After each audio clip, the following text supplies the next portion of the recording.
Year after year, European cities like Paris, Rome, and London are packed with tourists. And while these places are incredible and absolutely worth visiting, the reality is they're also crowded, like really crowded. But Europe is huge, and there are plenty of other European destinations with just as much charm, history, and culture without the shoulder-to-shoulder crowds. So today, I'm revealing 7 European cities where you can skip the masses and still have an unforgettable trip. Now, crowded and underrated, these are subjective terms. If you've lived in Europe your whole life, you've probably been to many of these places. What we've prioritized here are less crowded yet accessible destinations, places you can reach fairly easily that are welcoming to visitors. Let's start with what might be Europe's most underrated capital city, Riga, Latvia. Picture the architectural beauty of Paris, the canal charm of Amsterdam, but with a fraction of the tourists.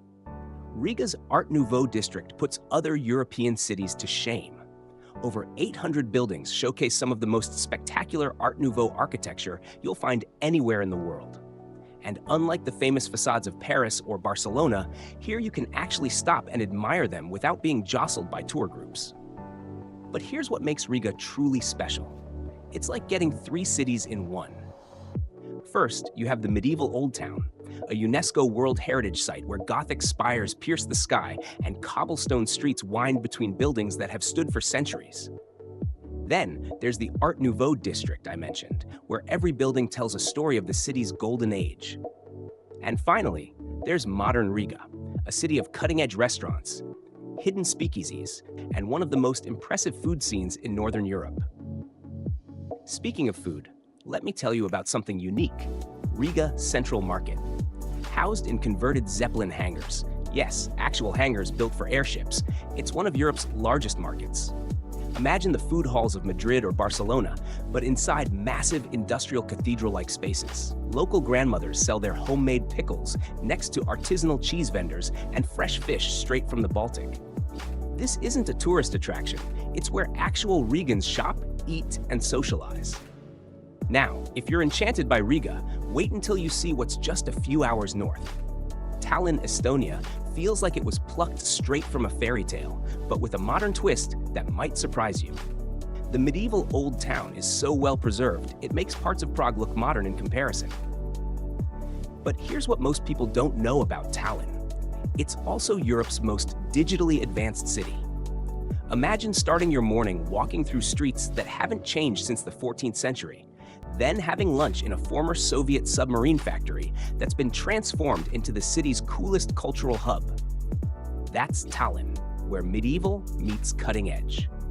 The city's crown jewel is Toompea Hill, offering what I consider to be one of Europe's most spectacular viewpoints. But unlike the crowded viewing platforms of Paris or Rome, here you can often find yourself alone with the panorama, especially at sunrise. And speaking of being alone, Kadriorg Park, with its Baroque palace and manicured gardens, offers the kind of peaceful escape that's becoming increasingly rare in Europe's major cities. Let's head south to Italy, but not the Italy you might know. Forget the crowds of Venice or the tourist masses of Rome. I'm taking you to Trieste, a city that feels more like a secret that Italy has managed to keep from the rest of the world. Sitting at the crossroads of Italian, Austrian, and Slavic cultures, Trieste is unlike any other Italian city you'll visit. Here's what makes Trieste special. It's where you'll find Italy's best coffee culture. While tourists line up for overpriced cappuccinos in Rome, you can sip espresso in historic coffee houses where writers like James Joyce once worked on their masterpieces. The city's main square, Piazza Unità d'Italia, is Europe's largest seafront square, opening directly onto the Adriatic Sea. But unlike St. Mark's Square in Venice, you can actually enjoy it without fighting through crowds of tourists and pigeons. The real gem of Trieste is Miramare Castle, perched dramatically on a rocky cliff overlooking the Adriatic. Built for a Habsburg prince who dreamed of ruling Mexico, it's a perfect example of the city's unique history and character. Visit late in the afternoon when the sun turns the white stone golden, and you might have the castle's gorgeous gardens almost to yourself. Now, let me share something that might surprise you. Some of Europe's most spectacular castles aren't in France or Germany, they're in Romania.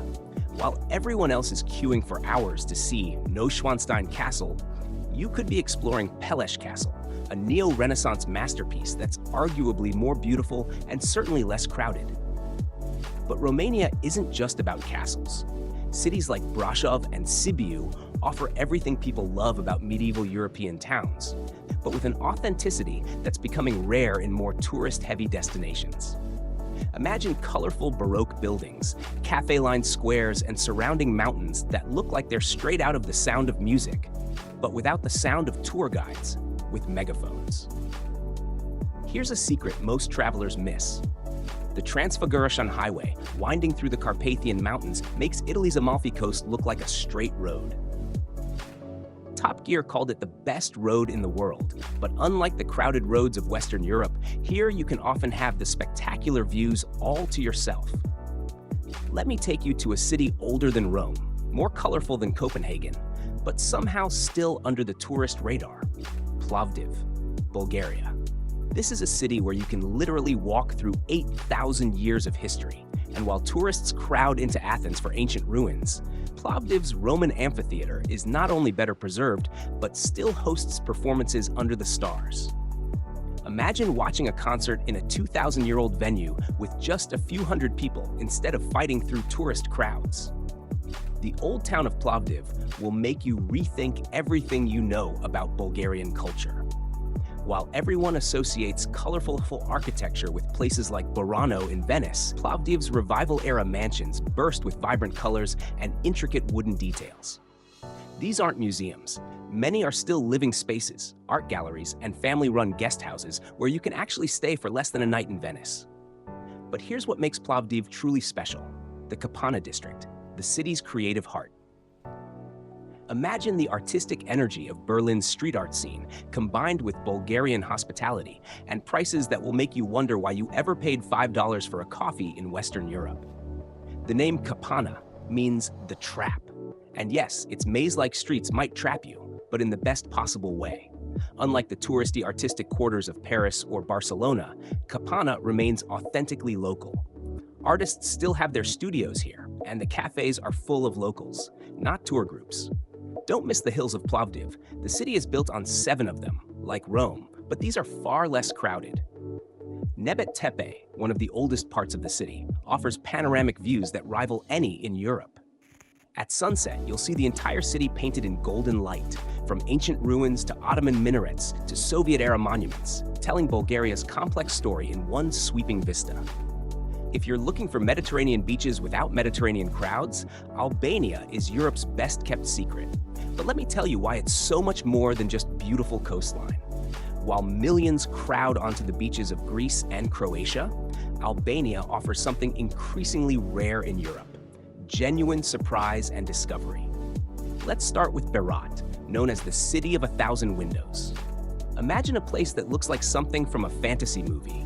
Ottoman-era houses climbing up a steep hillside, their windows staring out like countless eyes.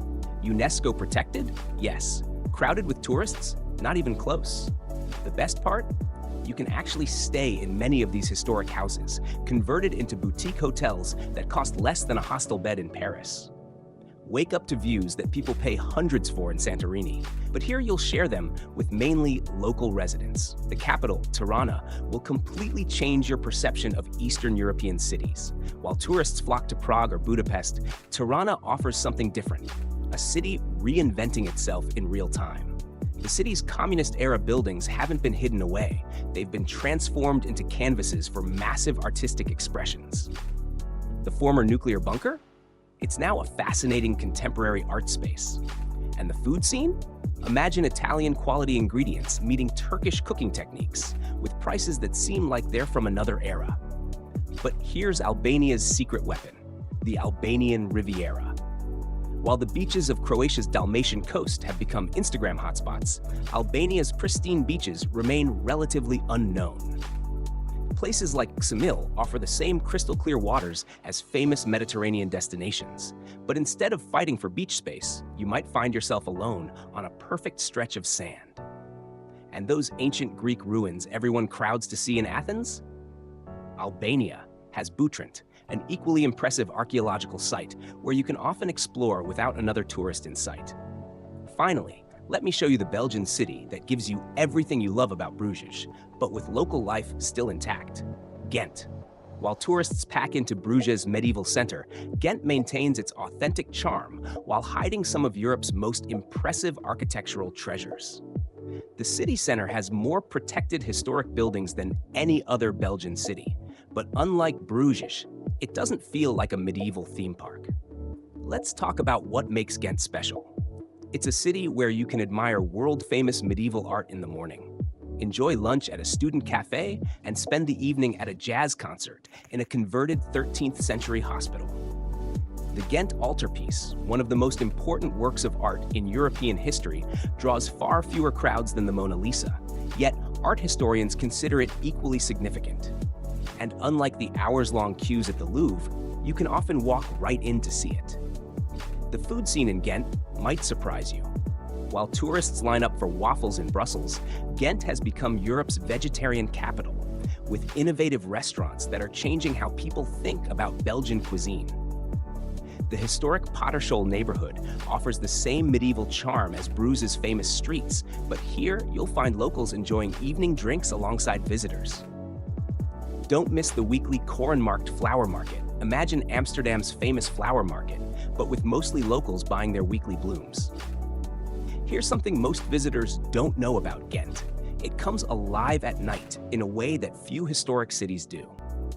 The city's innovative light art installation, Ghent Light Plan, transforms the medieval architecture after dark. While other cities have started copying this idea, Ghent's remains the original and most impressive. Take an evening walk along the Grasslei, where historic guild houses reflect in the canal waters their illuminated facades, creating a scene that rivals Paris's Seine. But here, you can actually find a seat at the waterfront cafes. These 7 cities prove that you don't need to follow the crowds to experience the best of Europe. In fact, sometimes the best experiences are found where the crowds aren't. Whether you're seeking medieval charm, Mediterranean beaches, or just a more authentic European experience, these destinations deliver everything you love about Europe, minus the tourist masses.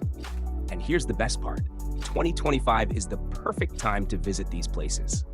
They're accessible enough to reach easily, but still undiscovered enough to feel special. So before the secret gets out, before the influencers arrive, and before the tour buses start rolling in, experience these incredible destinations for yourself. If you want to discover more hidden European gems like these, make sure to subscribe. Next week, I'm revealing the most beautiful small towns in Europe that tourists haven't discovered yet. Trust me, you won't want to miss it. Thanks for watching, and happy travels.